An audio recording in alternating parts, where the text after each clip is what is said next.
VAT এবং শতাধিক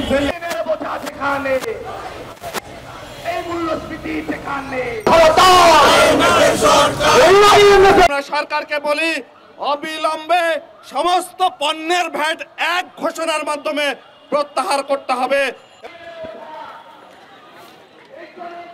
IMF এর সাথে সমস্ত চুক্তি বাতিল করতে হবে।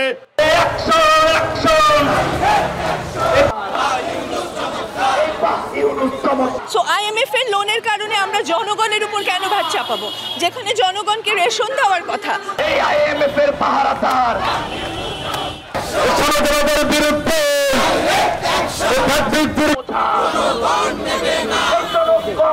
দেশের এমন একটা অবস্থা, অর্থনৈতিক অবস্থা দাঁড়িয়ে পড়েছে।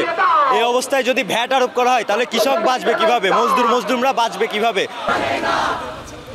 দুনিয়ার মধ্যে এই মূল্য বৃদ্ধি ঠেকাতে গ্যাসের দাম, বিদ্যুতের দাম, এই মূল্য বৃদ্ধি ঠেকাতে গ্যাসের দাম, বিদ্যুতের দাম, দাম দাম দাম কমাও, যান যান যান বাঁচাও, বিরুদ্ধে